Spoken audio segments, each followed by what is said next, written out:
বিসমিল্লাহির রহমানির রহিম। আসসালামু আলাইকুম। ধন্যবাদ সবাইকে। আমরা এ পর্যায়ে দণ্ডবিধি পড়বো, দণ্ডের বিধিবিধান। আমরা গত ক্লাসে পড়েছিলাম দণ্ডের বিধিবিধানের দ্বিতীয় অধ্যায়। আমরা ইতিমধ্যে জেনেছি প্রথম অধ্যায় 1 থেকে 5 ধারা পর্যন্ত, আর দ্বিতীয় অধ্যায় পড়েছিলাম 6 থেকে 52 ক। এই টোটাল বিষয়ে আমরা দেখতে পাই সংজ্ঞা, ব্যাখ্যার বিষয়ে বর্ণিত আছে।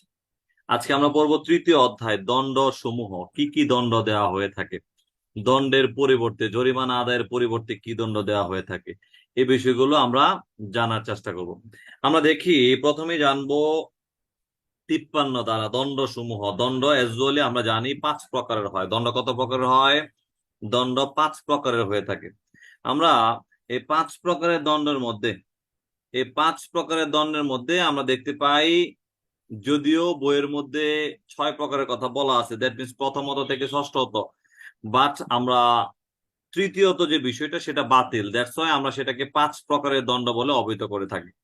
সো 53 ধারা অনুযায়ী দণ্ড হচ্ছে 5 প্রকার। প্রথমে আমরা দেখতে পাই মৃত্যুদণ্ড, দ্বিতীয়ত দেখতে পাই যাবজ্জীবন কারাদণ্ড, তৃতীয়ত দেখতে পাই কারাদণ্ড। এই কারাদণ্ডের আবার 2 শ্রেণী হয়ে থাকে, একটা সশ্রম কারাদণ্ড আর একটা হচ্ছে বিনাশ্রম কারাদণ্ড। আর পঞ্চমত দেখতে পাই সম্পত্তি বাজেয়াপ্ত, আর ষষ্ঠত হচ্ছে অর্থদণ্ড। তাহলে আমরা দণ্ডের শ্রেণী বিভাগ যদি চিন্তা করি, দণ্ড কত প্রকার পেলাম? 5 প্রকার। এজ ইউজুয়াল একটু আমরা সাধারণ ভাষায় দেখব যে একটা দিয়ে থাকে মৃত্যুদণ্ড দিয়ে থাকে, আর একটা দিয়ে থাকে যাবজ্জীবন কারাদণ্ড দিয়ে থাকে, আর একটা দিয়ে থাকে শুধুমাত্র কারাদণ্ড 5 বছর, 7 বছর, 10 বছর, আর একটা হচ্ছে অর্থদণ্ড দিয়ে থাকে, আর একটা হচ্ছে সম্পত্তি বাজেয়াপ্তকরণ। এভাবে আমরা একটু জানবো, বইয়ের ভাষাটা বেশি একটা মাথায় নেওয়ার দরকার নাই। তাহলে প্রথমে জানলাম কাউকে মৃত্যুদণ্ড দিল, দ্বিতীয়ত জানলাম কাউকে যাবজ্জীবন কারাদণ্ড, দ্যাট মিনস মরার আগ পর্যন্ত যাবজ্জীবন কারাদণ্ড, যেটা আমরা জানি। তবে এই যাবজ্জীবন কারাদণ্ডের বিষয়ে আমরা সামনে পড়বো। দণ্ডের ভগ্নাংশ 30 বছরের কথা বলা আছে। আর কারাদণ্ডের ক্ষেত্রে আমরা দেখলাম 2 প্রকারের কারাদণ্ড হয়, একটা হচ্ছে সশ্রম কারাদণ্ড আর একটা হচ্ছে বিনাশ্রম কারাদণ্ড। আর পঞ্চমত আমরা দেখতে পাই সম্পত্তি বাজেয়াপ্ত করারও বিধান রয়েছে, আর ষষ্ঠত আমরা দেখতে পাই অর্থদণ্ড প্রদানের বিধান রয়েছে। তাহলে হচ্ছে আমাদের দণ্ড সমূহ 53 ধারা অনুযায়ী। তাহলে আমরা পারবো কিনা যে দণ্ড কত প্রকার আলোচনা করুন। দণ্ডবিধি অনুযায়ী দণ্ডের যে প্রকারভেদের বিষয়ে কোন বিধানে বর্ণিত আছে, কোন উল্লিখিত বিধানে কি কি দণ্ডের বিধান রয়েছে বা কত প্রকারের দণ্ডের বিধান রয়েছে আলোচনা করুন 53 ধারা অনুযায়ী। দেন আমরা দেখবো 54, 55, 55 ক। এই 3টা ধারা মনে করার পূর্বে, পড়ার পূর্বে আমরা একটু রিক্যাপ করব ফৌজদারি কার্যবিধি আইন। খেয়াল করি সবাই, ফৌজদারি কার্যবিধি আইন ইতিমধ্যে আমরা পড়েছি 402, 402 এর ক। মনে করেন তো, 402 আমরা পড়েছিলাম মৃত্যুদণ্ড, যাবজ্জীবন কারাদণ্ড, হ্রাসকরণ এবং পরিবর্তন। তাহলে 402 যে বিষয়টা পড়েছি, সেই 402 এর বিষয়টা আমরা দেখতে পাবো ভাগ করে 54 এবং 55 ধারায় বর্ণিত আছে। দ্যাট মিনস 402 বলছে মৃত্যুদণ্ড এবং যাবজ্জীবন কারাদণ্ড হ্রাসকরণ, পরিবর্তনকরণ, রদবদলকরণ। কিন্তু আমরা দণ্ডবিধি আইন পর্যালোচনায় দেখি 54 ধারায় বলেছে মৃত্যুদণ্ড কিভাবে রদবদল করতে পারি, মৃত্যুদণ্ডকে যাবজ্জীবন কারাদণ্ডে রূপান্তর করা যায়। আর 55 ধারায় দেখতে পাই যাবজ্জীবন কারাদণ্ডকে রদবদল করে 5 বছর, 10 বছর, 7 বছর কারাদণ্ড দেওয়া হয়ে থাকে। এক্ষেত্রে আমরা দেখবো যে 402 যেমন সরকার করে থাকে, তেমনি দণ্ডবিধি আইন অনুযায়ী আমরা দেখতে পাই 54 এবং 55 এই দুইটা ক্ষেত্রে আদেশ দানের ক্ষমতা হচ্ছে সরকারের। বাট 55 ক ধারা, দ্যাট মিনস ফৌজদারি কার্যবিধি আইনের 402 এর ক ধারা, যা রাষ্ট্রপতির অধিকার। ফৌজদারি কার্যবিধি আইনের 402 যেমন বলেছে, 402 যে বিধিবিধান সরকার যেটা পারেন সেটা রাষ্ট্রপতি মহোদয়ের এখতিয়ারের কথা বলা আছে 402 এর ক। তেমনি আমরা এখানে দেখতে পাবো 54, 55 যে বিধিবিধান সেটা সরকারের পাশাপাশি 55 ক ধারা অনুযায়ী রাষ্ট্রপতিও করতে পারেন। এখানে প্রশ্ন হচ্ছে, সরকার দণ্ডবিধি আইনের কোন বিধান মোতাবেক মৃত্যুদণ্ড হ্রাস করতে পারেন বা রদবদল করতে পারেন? ধারা কত? 54 ধারা। সরকার দণ্ডবিধি আইনের কোন বিধান মোতাবেক যাবজ্জীবন কারাদণ্ড রদবদল বা পরিবর্তন করতে পারেন? 55 ধারা। রাষ্ট্রপতি মহোদয়, মহামান্য রাষ্ট্রপতি কোন বিধান মোতাবেক মৃত্যুদণ্ড হ্রাসকরণ, যাবজ্জীবন কারাদণ্ড হ্রাস করতে পারেন বা পরিবর্তন করতে পারেন দণ্ডবিধানের 55 ক ধারা।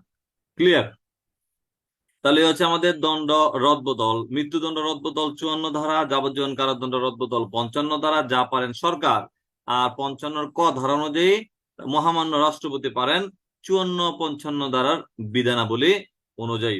তাহলে শুধুমাত্র মহামান্য রাষ্ট্রপতির জন্য আমরা দেখতে পাই 55 ক ধারায় বর্ণিত আছে, আর সরকারের বিষয়ে বলা আছে 54 ধারা এবং 55 ধারা। এখন আমরা চলে যাব, একটু আগে পড়লাম যে 53 ধারায় যেখানে দণ্ডের প্রকারভেদ, কত প্রকার পড়েছি? 5 প্রকার পড়েছি। এর মধ্যে একটা প্রকার ছিল যাবজ্জীবন কারাদণ্ড, মনে আছে কিনা? যাবজ্জীবন কারাদণ্ডের একটা বিষয় আমরা দেখতে পাবো, দণ্ডের ভগ্নাংশ বলতে 30 বছরকে বোঝানো হয়েছে। যাবজ্জীবন কারাদণ্ড বলতে আমরা 30 বছর পর্যন্ত বুঝি। একটা লোককে যাবজ্জীবন কারাদণ্ড দেওয়া হলো, দণ্ড প্রদানের তারিখ হতে 30 বছরকে যাবজ্জীবন কারাদণ্ড বলে অবহিত করা হয়। তাহলে দণ্ডের ভগ্নাংশ পরীক্ষাতে যদি আসে, দণ্ডের ভগ্নাংশ বলতে কত বছর বোঝানো হয়েছে? যাবজ্জীবন কারাদণ্ডকে কত বছরের কারাদণ্ড বলে অবহিত করা হয়? 20 বছর, 30 বছর, 14 বছর। তাহলে আমরা কোনটা সঠিক দিব? 30 বছর সঠিক দিব। যদিও প্রিভিয়াস যে বইগুলো রয়েছে সেই বইয়ে 20 বছরের কথা বলা আছে, এর আগের যে বইগুলো আছে সেই বইয়ের মধ্যে 14 বছরের কথা বলা আছে। So don't take it otherwise, confusion থাকার কোনো কারণ নাই। যাবজ্জীবন কারাদণ্ড মানে হচ্ছে 30 বছর। ক্লিয়ার? দেন আমরা দেখবো 60 ধারা অনুযায়ী। 60 ধারা, কাউকে 10 বছরের কারাদণ্ড দেওয়া হলো, কাউকে 10 বছরের কারাদণ্ড দেওয়া হলো। 10 বছরের কারাদণ্ড দেওয়া মানে সম্পূর্ণ কারাদণ্ডটাই যে সশ্রম হবে এমন কোনো কথা নয়, সম্পূর্ণ কারাদণ্ডটাই যে বিনাশ্রম হবে এমনও কোনো কথা নয়। আই ওয়ান্ট টু সে, কারাদণ্ড সেটা সশ্রম হতে পারে, বিনাশ্রম হতে পারে। কাউকে যদি 10 বছর কারাদণ্ড দিয়ে থাকেন, সেক্ষেত্রে বিচারক চাইলে, আদালত চাইলে 5 বছর সশ্রম, 5 বছর বিনাশ্রম, অর্থাৎ কারাদণ্ডের যে বিধিবিধান, সে বিধিবিধানের মধ্যে আমরা দেখতে পাবো সশ্রম হতে পারে, বিনাশ্রম হতে পারে, অর্ধেক সশ্রম হতে পারে, অর্ধেক বিনাশ্রম হতে পারে। কত ধারায় বলছে? 60 ধারায় বলছে। এই অধ্যায়টা টোটালি হচ্ছে কারাদণ্ড, দণ্ড, জরিমানা দণ্ডের বিধিবিধানের কথা বলা আছে। তাহলে আমরা রিকেপ করি। 53 ধারায় পড়লাম দণ্ড 5 প্রকার: মৃত্যুদণ্ড, যাবজ্জীবন কারাদণ্ড, কারাদণ্ড, অর্থদণ্ড, সম্পত্তি বাজেয়াপ্ত।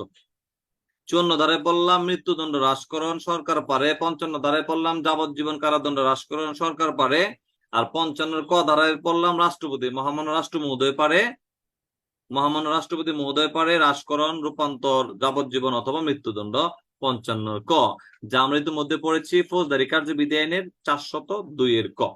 আর দণ্ডের ভগ্নাংশ বলতে কি বোঝানো হয়েছে? যাবজ্জীবন কারাদণ্ডকে স্পেসিফিকলি বলা হয়েছে 30 বছর কারাদণ্ড বলে অবহিত করা হবে। আর 60 ধারাতে আমরা ইতিমধ্যে কি জানলাম? দণ্ড, যাকে কারাদণ্ড দেওয়া হয়, সে কারাদণ্ডটা যদি 10 বছরের দণ্ড দেয়, বিচারক চাইলে 5 বছর সশ্রম, 5 বছর বিনাশ্রম দণ্ডে দণ্ডিত হবেন বলে ঘোষণা দিতে পারেন। অর্থাৎ 10 বছরে 10 বছরে যে কারাদণ্ড হবে, সশ্রম কারাদণ্ড হবে, এইটার কোনো সুনির্দিষ্ট বিধিবিধান নাই। 5 বছর হইতে পারে সশ্রম, 5 বছর হইতে পারে বিনাশ্রম, 60 ধারা অনুযায়ী। এখন আমরা দেখবো দণ্ডের যে বিধিবিধান। কাউকে দণ্ড দেওয়া হলো, দণ্ডদানের পাশাপাশি অর্থদণ্ড দেওয়া হয়, আমরা অনেকেই জানি। 5 বছরের কারাদণ্ড তৎসহ 3,000 টাকা বা 10,000 টাকা বা 20,000 টাকা অর্থদণ্ডে দণ্ডিত করা হলো। এখন যাকে 5 বছরের কারাদণ্ডে দণ্ডিত করা হলো, 5 বছরের কারাদণ্ডের পাশাপাশি যদি 5,000 টাকা জরিমানা নির্ধারণ করেন, সে জরিমানা অনাদায়েও কারাদণ্ডের কথা বলা আছে 64 ধারা অনুযায়ী। জরিমানা অনাদায়ে কারাদণ্ডের কথা বলা আছে 64 ধারা অনুযায়ী। আপনাকে বলা হলো 1 লক্ষ টাকা দণ্ডে দণ্ডিত করা হলো, অর্থদণ্ডে। 5 বছরের কারাদণ্ডের পাশাপাশি 1 লক্ষ টাকা অর্থদণ্ড। আপনি যদি 1 লক্ষ টাকা অর্থদণ্ড না দিতে পারেন, সেক্ষেত্রে আমরা দেখতে পাবো 64 ধারা অনুযায়ী আপনাকে কারাদণ্ড দেওয়া, অতিরিক্ত কারাদণ্ড দিতে পারেন। অর্থদণ্ড অনাদায়ে কারাদণ্ড, অর্থদণ্ড অনাদায়ে কারাদণ্ড। তাহলে আমরা দেখতে পাই যে কাউকে যদি অর্থদণ্ড দেওয়া হয়, সে অর্থদণ্ডের পরিমাণ, জরিমানার পরিমাণ যদি না দিতে পারে, সেক্ষেত্রে আমরা দেখতে পাবো 64 ধারা অনুযায়ী তাকে কারাদণ্ড প্রদানের বিধান রয়েছে। কত ধারায়? 64 ধারা অনুযায়ী। দেন আমরা দেখতে পাবো 65 ধারায় কারাদণ্ড এবং উভয় দণ্ডের যে বিধিবিধান, এটা পরীক্ষাতে আসছিল আপনাদের। বাদ যাবে না একটি শিশু, কোনোভাবে বাদ দেওয়ার সুযোগ নাই, বাদ দিলেন তো শেষ। দেখেন 65 ধারা থেকে পরীক্ষাতে প্রশ্ন আসছিল আপনাদের, কারাদণ্ড এবং জরিমানা দণ্ড, এটার ক্ষেত্রে একটা শতাংশের বাকবিতণ্ড রয়েছে। কিরকম? কারাদণ্ড দেওয়া হলো 5 বছর, জরিমানা দেওয়া হলো 1 লাখ টাকা। এখন জরিমানা যে 1 লাখ টাকা দিল, 1 লাখ টাকা যদি আপনি না দিতে পারেন, আপনাকে যে জায়গায় কারাদণ্ড দেওয়া হলো 5 বছর, সে পাশাপাশি দেওয়া হলো 1 লক্ষ টাকা অর্থদণ্ড। অর্থদণ্ডের পরিমাণ যদি আপনি জমা দিতে না পারেন, সেক্ষেত্রে অনাদায়ে 5 বছরের যে কারাদণ্ড ইতিমধ্যে পেয়েছেন তার 1/4 বেশি হবে না। অর্থাৎ আপনি 1 লক্ষ টাকা যদি না দিতে পারেন, সেক্ষেত্রে আমরা দেখতে পাবো তাকে 65 ধারা অনুযায়ী সর্বোচ্চ আরো 1 বছর পর্যন্ত দণ্ড দিতে পারবেন, এর অধিক হবে না। বিকজ অফ একটা নীতি নির্ধারণী সিদ্ধান্ত, আইনগত সিদ্ধান্ত, মোট যে দণ্ড দেওয়া হয়ে থাকে 5 বছর যে দণ্ড, এই দণ্ডের 1/4 বেশি দণ্ড দেওয়ার বিধান নাই। তাহলে 4 বছর যদি কাউকে দণ্ড দিয়ে থাকেন আর জরিমানা করে থাকেন 30 বছর, সেক্ষেত্রে আমরা দেখতে পাবো জরিমানা যদি 30 বছর করে থাকেন, এই 30 বছর জরিমানা যদি 4 বছর করে থাকেন আর অর্থদণ্ড দিয়ে থাকেন 30,000, সেই 30,000 টাকা না দিতে পারলেও আপনাকে সর্বোচ্চ 1 বছরের বেশি দণ্ড দেওয়ার বিধান নাই। দ্যাট মিনস 1/4 বেশি দণ্ড দেওয়া যাবে না। 1/4 বেশি দণ্ড দেওয়া যাবে না। কত ধারা অনুযায়ী? 65 ধারা অনুযায়ী। তাহলে জরিমানা অনাদায় যে কারাদণ্ড, সে কারাদণ্ডের ক্ষেত্রে আমরা কি দেখতে পাই? অবশ্যই 1/4 বেশি নয়। পরীক্ষাতে আসছিল যে জরিমানা অনাদায়ে কারাদণ্ড নিম্নলিখিত কত ভাবে কোন ভাবে দেওয়া হয়ে থাকে? 1/4, 1/3, 1/10, আবার অর্ধাংশ। আমরা কি দিব? 1/4 বেশি নয়। দেন আমরা চলে যাব 67 ধারায়, যেখানে জরিমানা অনাদায়ের যে কারাদণ্ড দেওয়া হয়, জরিমানা অনাদায়ের কারাদণ্ডটা অবশ্যই আমরা দেখতে পাবো বিনাশ্রম হয়ে থাকে। পরীক্ষাতে যদি প্রশ্ন আসে জরিমানা যাকে অর্থদণ্ড দেওয়া হলো, অর্থদণ্ড দেওয়া হলে অর্থদণ্ডের পরিমাণ যদি আপনি জমা দিতে না পারেন, 1 লক্ষ টাকা আপনাকে অর্থদণ্ড করা হলো, সে 1 লক্ষ টাকা দিতে পারতেছেন না সরকারকে, আপনার সেই ক্ষমতা নাই, এবিলিটি নাই, তাহলে আপনি কি করবেন? 67 ধারা অনুযায়ী আপনাকে বিনাশ্রম কারাদণ্ড দিবে। জরিমানা অনাদায়ে যে কারাদণ্ডটা দেয়া হয় সেটা কোনোভাবেই সশ্রম কারাদণ্ড হয় না, সেটা কি হবে? বিনাশ্রম কারাদণ্ড হবে। তবে যদি কাউকে কারাদণ্ডের পাশাপাশি অর্থদণ্ড দেওয়া হয়, সেই অর্থদণ্ড অনাদায়ে কারাদণ্ড দিতে পারেন। কিন্তু শুধুমাত্র অর্থদণ্ড যদি দেওয়া হয়, সে অর্থদণ্ড অনাদায়ে কারাদণ্ড দেওয়ার ক্ষেত্রে সশ্রম কারাদণ্ড হবে না, বিনাশ্রম কারাদণ্ড হবে 67 ধারা অনুযায়ী। তাহলে জরিমানা অনাদায়ে শুধুমাত্র জরিমানা দণ্ডে দণ্ডিত করা হলে জরিমানা অনাদায়ে আপনাকে যে দণ্ড দেওয়া হবে সে দণ্ডটা বিনাশ্রম হবে 67 ধারায়। এরপর আমরা আরেকটা ধারায় চলে যাব 68 ধারায়, জরিমানা অনাদায়ে জরিমানা আদায়ে কারামুক্তি। আপনাকে যদি অর্থদণ্ডে দণ্ডিত করা হয়, আপনি অর্থদণ্ডের পরিমাণ সরকারকে বুঝিয়ে দিলে, আদালতকে বুঝিয়ে দিলে আপনি তাৎক্ষণিকভাবে কারামুক্তি পাবেন 68 ধারা অনুযায়ী। তাহলে আবার একটু পিছনে যাই, আমরা এই দণ্ডের ক্ষেত্রে 65 ধারাতে পড়লাম কারাদণ্ড এবং জরিমানা দণ্ড উভয় দণ্ডে যদি দণ্ডিত করা হয়, সেক্ষেত্রে জরিমানা দণ্ড না দিতে পারলে আপনাকে সর্বোচ্চ 1/4 দণ্ড দিতে পারে, কারাদণ্ড দিতে পারে 65 ধারা অনুযায়ী। আর যে দণ্ডটা আপনাকে দেয়া হলো সে দণ্ডের ক্ষেত্রে আমরা দেখতে পাবো যদি অর্থদণ্ড দেওয়া হয়ে থাকে, অর্থদণ্ড জমা না দিতে পারলে সেক্ষেত্রে আপনাকে কারাদণ্ড দিবে, তবে সেটা শ্রেণী হবে বিনাশ্রম। একটু রিকেপ করেন তো, মনে আছে কিনা? মুসলেকা, মুসলেকার ক্ষেত্রে আমরা পড়েছিলাম সদাচরণের মুস্তেকা, শান্তি রক্ষার মুস্তেকা।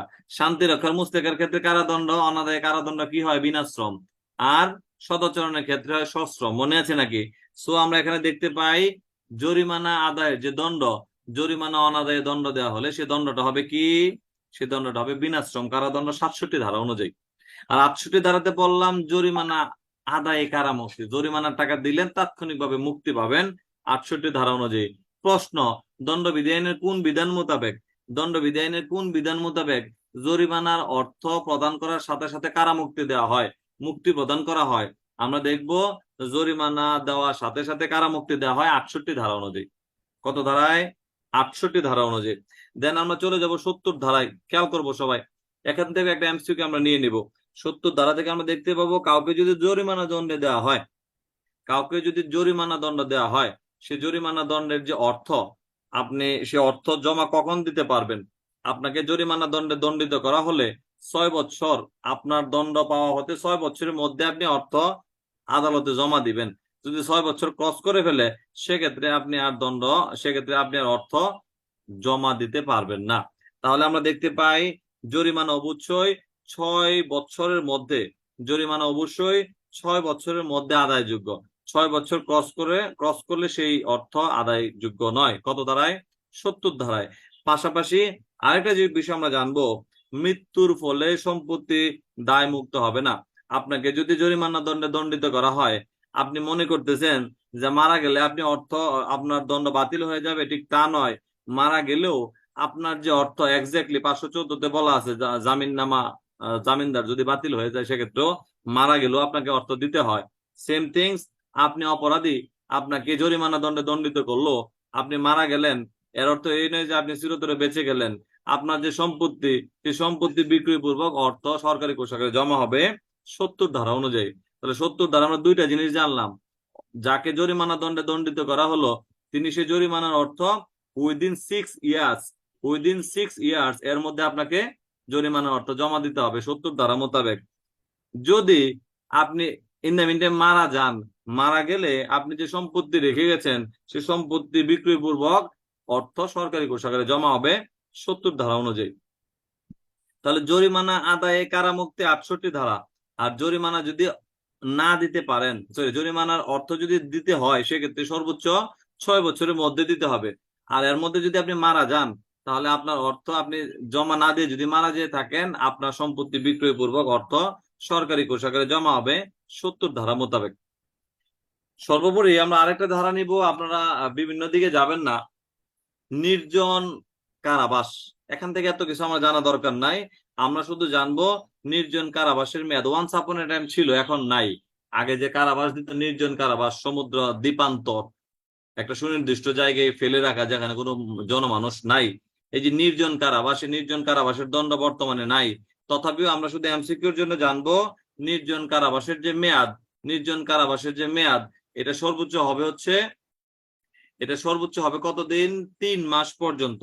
তবে সেটা একাধারে আমরা দেখতে পাবো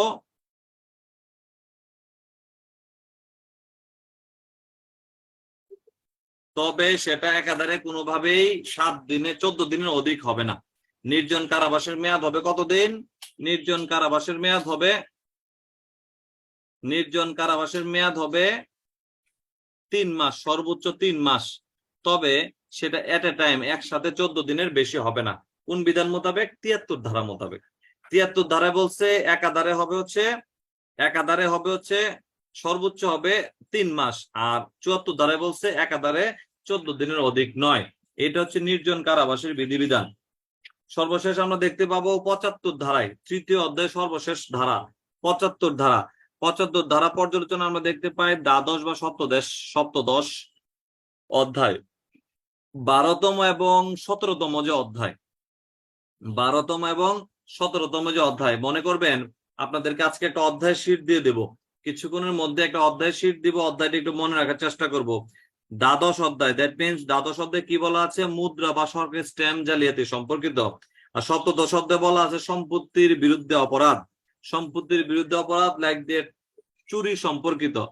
এই দ্বাদশ এবং সপ্তদশ অধ্যায় অনুযায়ী আপনি যদি 3 বছর বা তদূর্ধ্ব দণ্ডে দণ্ডিত হন, 3 বছর বা তদূর্ধ্ব দণ্ডে দণ্ডিত হন, এই দণ্ড পাওয়ার পর পুনরায় যদি একই অপরাধ করেন, অনেক ক্ষেত্রে দেখা যায় না, চুরি একবার করছে আবারও চুরি করতেছে, চুরির দায়ে 3 বছর দণ্ডিত হলেন, পরবর্তীতে আবারও আমরা দেখতে পাই একই অপরাধ করেছেন, সেক্ষেত্রে আপনার ন্যূনতম 10 বছর, সর্বোচ্চ যাবজ্জীবন পর্যন্ত কারাদণ্ড দিতে পারেন।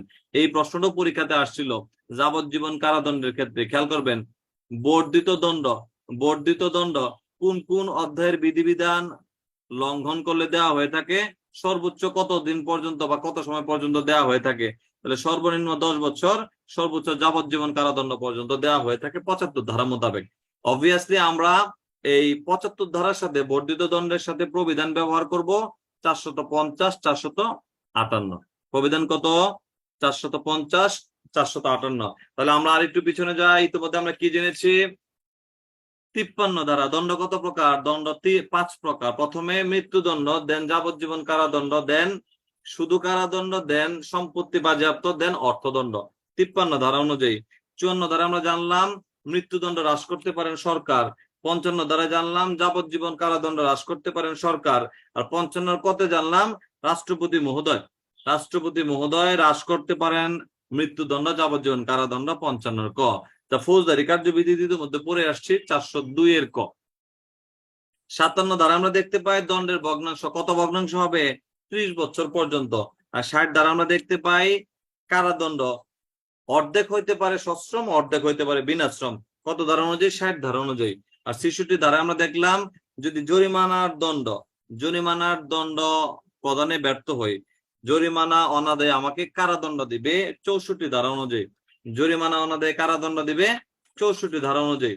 পরবর্তীতে আমরা 65 ধারায় দেখলাম জরিমানা অনাদায়ে যে কারাদণ্ড দেওয়া হয় সে কারাদণ্ডটা অবশ্যই আমরা দেখতে পাবো মূল কারাদণ্ডের 1/4 বেশি নয়। মূল কারাদণ্ডের 1/4 বেশি নয়। কত ধারা অনুযায়ী 65 ধারা অনুযায়ী। আর সর্বোপরি 67 ধারা আমরা পড়লাম জরিমানা অনাদায়ে যে কারাদণ্ডটা দেওয়া হয়ে থাকে, জরিমানা অনাদায়ে কারাদণ্ড দিলে সেটা অবশ্যই বিনাশ্রম কারাদণ্ড হবে 67 ধারা অনুযায়ী। আর 70 ধারায় আমরা পড়লাম জরিমানার যে অর্থ সে অর্থ অবশ্যই 6 বছরের মধ্যে জমা দিতে হবে। আপনি জরিমানার অর্থ জমা দানের পূর্বে যদি মারা যান, সরকার আপনার সম্পত্তি বিক্রয় পূর্বক অর্থ সরকারি কোষাগারে জমা হবে 70 ধারা মোতাবেক। আর 73 ধারা আমরা কি জেনেছি? 76 ধারা আমরা ইতিমধ্যে জেনেছি নির্জন কারাবাস হবে 3 মাসের অধিক নয়। নির্জন কারাবাস কতদিন হবে? 3 মাসের অধিক নয়। তবে 74 ধারা মোতাবেক সে নির্জন কারাবাসটা এট এ টাইম একসাথে 15 দিনে 14 দিনের অধিক হবে না। তাহলে এমসিকিউ যদি আসে নির্জন কারাবাস কতদিন হয়ে থাকে? সর্বোচ্চ 3 মাস। তবে একাধিক্রমে কতদিন হবে না? 14 দিনের অধিক হবে না। দেন আমরা 75 ধারায় জানলাম বর্ধিত দণ্ড। কোন কোন অপরাধের দণ্ড, কোন কোন অপরাধ পুনরায় করলে বর্ধিত দণ্ড পাওয়া যায়?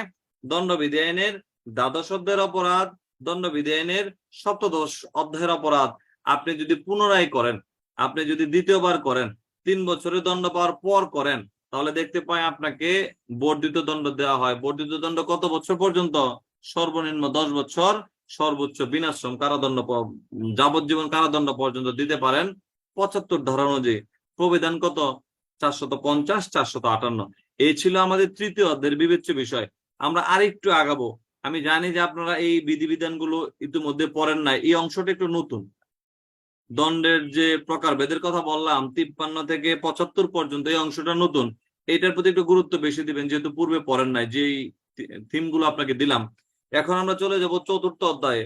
চতুর্থ অধ্যায়ের যে বিবেচ্য বিষয় সাধারণ ব্যতিক্রম, এই সাধারণ ব্যতিক্রমটা আপনারা অনেকে পড়েছেন। দ্যাটস আমি একটু আগিয়ে নিতে চাচ্ছি, যেহেতু আপনারা ইতিমধ্যে জেনেছেন, ইতিমধ্যে জানেন। আপনাদের কাইন্ড কনসার্নের জন্য আমি একটু বলে রাখি, সাধারণ ব্যতিক্রমকে 2টা ভাগে ভাগ করা হয়েছে। কয়টা ভাগে ভাগ করা হয়েছে? 2টা ভাগে ভাগ করা হয়েছে। একটা হচ্ছে সাধারণ ব্যতিক্রম, আর একটা হচ্ছে বিশেষ ব্যতিক্রম। সাধারণ ব্যতিক্রম, বিশেষ ব্যতিক্রম। সাধারণ ব্যতিক্রম হচ্ছে 76 থেকে 95 ধারা পর্যন্ত। সাধারণ ব্যতিক্রম 76 থেকে 95 ধারা পর্যন্ত। আর বিশেষ ব্যতিক্রমের ক্ষেত্রে আমরা দেখতে পাই 96 থেকে 106।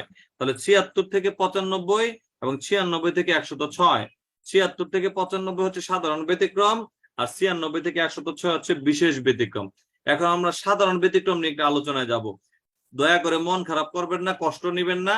আমরা যেহেতু এই ধারাগুলো ইতিমধ্যে পড়েছেন, কিছু কিছু লোক, অধিকাংশ লোকই পড়েছেন, একটু জাস্ট টাচ দিয়ে রাখবো। সামনের ক্লাসে আমরা একটু বৃহৎ ভাবে জানবো। খেয়াল করি সবাই।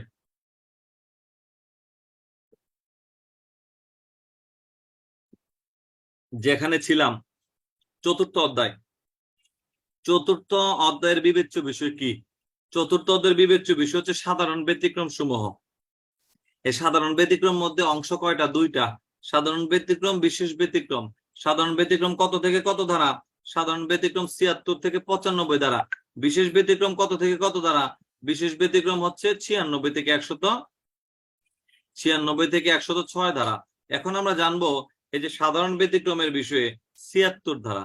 আমরা প্রত্যেকেই জানি, অনেকেই জানি, আইন বলে বাধ্য, ভুল ধারণা বশত কৃতকার্য অপরাধ বলে বিবেচিত হবে না। আইন বলে বাধ্য, যিনি সরকারের লোক, আইন অনুযায়ী সে কাজটা করতে বাধ্য। তবে কাজটা করেছেন সরল বিশ্বাসে। আইন বলে বাধ্য, সরল বিশ্বাসে কৃতকার্য অপরাধ নয় 76। পাশাপাশি আমরা এট এ টাইম জেনে রাখবো, 76-এর পরে 79 ধারা। 79 ধারায় আমরা দেখতে পাবো আইন বলে বাধ্য, তবে সেক্ষেত্রে হচ্ছে পাবলিকের কথা বলা আছে। ওখানে কি শব্দটা ব্যবহার করছে, শব্দটাকে মুখস্থ করব। আইনত ন্যায়সঙ্গত কোনো ব্যক্তি, আইনত ন্যায়সঙ্গত কোনো ব্যক্তি কর্তৃক কৃত কাজ যা ভুলবশত ন্যায়সঙ্গত বলে বিশ্বাসের বশবর্তী হয়ে কোনো কাজ করলে সেটা অপরাধ হবে না। আমরা পার্থক্যটা জানবো। ৭৬ ধারা হচ্ছে সরকারি কর্মচারী আর ৭৯ ধারা হচ্ছে জনগণ, একই ঘটনা। ৭৬ ধারা অনুযায়ী যদি সরকারি কর্মচারী আইন বলে বাধ্য হয়ে কোনো ভুল ধারণাবশত কাজ করে সেটা অপরাধ হবে না, আর ৭৯ ধারা হচ্ছে জনগণ যদি আইন বলে বাধ্য হয়ে ভুল ধারণাবশত কোনো কাজ করে সেটা অপরাধ হবে না। এখন আমরা ৭৬ ধারা পর্যালোচনায় দেখি, দুইটা উদাহরণ দেখেন বলা আছে। সৈনিককে তার অফিসার বললেন জনতার উপর গুলি বর্ষণ করার জন্য, সৈনিক তার অফিসারের নির্দেশ অনুযায়ী গুলি বর্ষণ করলেন, সেটা অপরাধ বলে বিবেচিত নয়, বিবেচনা হবে না ৭৬ ধারা অনুযায়ী। আর জনগণ যিনি জানেন যে আইন অনুযায়ী আমলযোগ্য অপরাধ সংগঠন কেউ যদি করে তার সম্মুখে, তাহলে তাকে গ্রেফতার করা তার আইনত বাধ্য, তিনি গ্রেফতার করতে বাধ্য। তবে এই জনগণ যেটা জানে যে তার সামনে আমলযোগ্য অপরাধের সৃষ্ট হলে তিনি তাকে গ্রেফতার করতে বাধ্য, সেটা জানা সত্ত্বে ৭৯ ধারা অনুযায়ী তার সম্মুখে এমন কোনো ঘটনা ঘটতেছে, মনে করতেছে যে এটা খুন, তাৎক্ষণিক তাকে ধরে থানায় নিয়ে গেল, সেটা অপরাধ হবে না, যদিও সেটা অভিনয় ছিল, যদিও সেটা কোনো সিনেমার দৃশ্য ছিল, কিন্তু তিনি দৃশ্য তো দেখতেছিল এটা একটা খুন হতে পারে, খুন হচ্ছে, সেই জন্য তাকে গ্রেফতার করেছে। তাহলে জনগণ হলে হয়ে যাবে কত? ৭৯। আর ৭৬ ধারা অনুযায়ী যদি সরকারি কর্মচারী করে সেক্ষেত্রে ৭৬ ধারা হবে। তাহলে প্রশ্ন যদি আসে আমাদের যে আইন বলে বাধ্য ভুল ধারণা বশত কোনো ব্যক্তি কর্তৃক সম্পাদিত কার্য অপরাধ হবে না, কোন বিধান মোতাবেক? ৭৬ বিধান মোতাবেক। আর ৭৯ বিধান মোতাবেক আমরা প্রশ্নটা কেমন হতে পারে? আইনত ন্যায়সঙ্গত কোনো ব্যক্তি কর্তৃক, আইনত ন্যায়সঙ্গত কোনো ব্যক্তি কর্তৃক কৃতকার্য ভুল ধারণা বশত ন্যায়সঙ্গত বা বিশ্বাসের বশবর্তী হয়ে কোনো কাজ করলে সেটা অপরাধ বলে বিবেচিত হবে না ৭৯ ধারা অনুযায়ী। তাহলে জনগণের ক্ষেত্রে আমরা কত ধারা অ্যাপ্লাই করলাম? ৭৯ ধারা অ্যাপ্লাই করলাম। আর সরকারের ক্ষেত্রে আমরা সরকারি কর্মচারীর ক্ষেত্রে অ্যাপ্লাই করলাম ৭৬ ধারা। এখন আমরা চলে যাব জজ ম্যাজিস্ট্রেট, যারা বিচার পদ্ধতি অনুযায়ী আইন বলে বাধ্য হয়ে কোনো কাজ করলে, আইন বলে বাধ্য হয়ে কোনো রায় প্রদান করলে সেই রায়টা আইন অনুযায়ী আমরা দেখতে পাবো ৭৭ ধারা অনুযায়ী বেআইনি হবে না। তিনি যে রায় প্রদান করেছেন, তিনি যে আইন অনুযায়ী যে কার্য করেছেন, সে কার্যটা অপরাধ বলে বিবেচিত হবে না ৭৭ ধারায়। তাহলে বিচারকের কার্য অপরাধ বলে বিবেচিত নয় ৭৭ ধারায়। আর বিচারক যে রায় দিয়েছেন সেই রায় অনুযায়ী সরকারি কর্মচারী যদি সেই রায় কার্যকর করে, সেই রায়টাও সে কার্যকরের জন্য কোনো অপরাধ হলে সেটাও তার গায়ে হবে না, সেটা অপরাধ বলে বিবেচিত হবে না ৭৮ ধারায়। উদাহরণটা আমরা জানি যে ৭৭ ধারা অনুযায়ী জনৈক ব্যক্তিকে মৃত্যুদণ্ডে দণ্ডনীয় করলেন বিচারক ৭৭ ধারায়, সেটা অপরাধ হবে না। পাশাপাশি সে মৃত্যুদণ্ড যে দণ্ডনীয় করেছেন ৭৭ ধারা অনুযায়ী, সে মৃত্যুদণ্ড কার্যকর করতেছেন ৭৮ ধারা অনুযায়ী। জল্লাদ আদালতের রায়টা তিনি কার্যকর করতেছেন ৭৮ ধারা অনুযায়ী। অতএব যেহেতু আদালতের রায় তিনি কার্যকর করতেছেন, সেহেতু তার কার্যটা অপরাধ বলে বিবেচিত হবে না ৭৮ ধারায়। তাহলে আমরা যদি একটু সামারি টানি, সরকারি কর্মচারী কর্তৃক আইন বলে বাধ্য হয়ে সম্পাদিত কোনো কার্য অপরাধ হবে না ৭৬ ধারায়।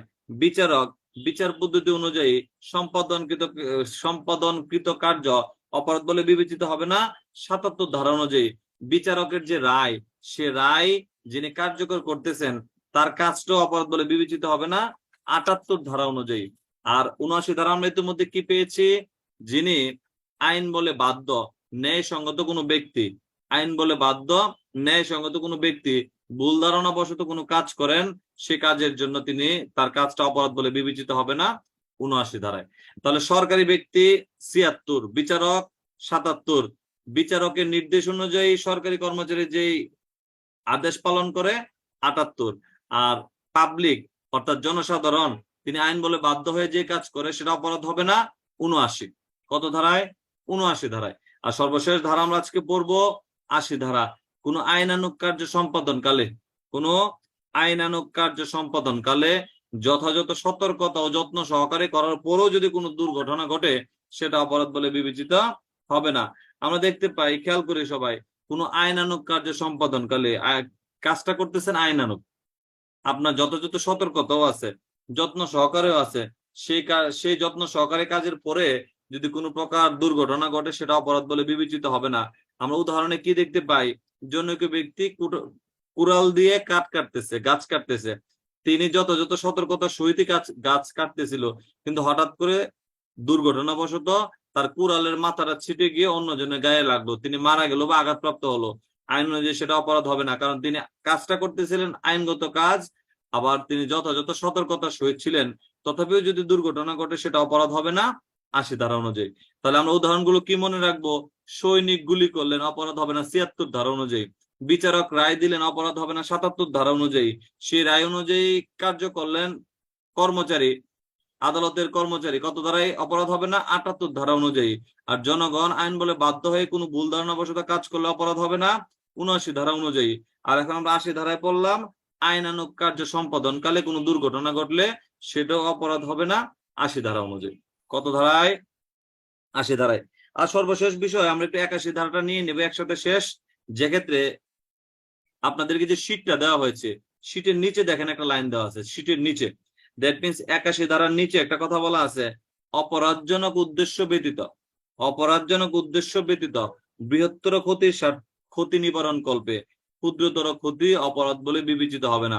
আমরা যদি একটু রাস্তার দিকে তাকাই, খেয়াল করবেন, একটি বাসে লোক আছে 200 জন, সে বাস নিয়ে যাচ্ছেন, সামনে একটা মোটর সাইকেল একটু দ্রুত গতিতে এদিক সেদিক করে ঘুরাচ্ছে, একটু ইয়াংস্টার ঘুরাইতেছে। এখন এখন দেখা গেল ওই মোটর সাইকেলকে বাঁচাইতে গিয়ে যদি 300 জন লোক মারা যায়, তাহলে বৃহত্তর ক্ষতি হয়ে যাবে। দ্যাটস ওয়াই ওই মোটর সাইকেলকে না বাঁচিয়ে তিনি নিজে তার গাড়িতে থাকা 300 জন 200 জন যাত্রীকে বাঁচালেন।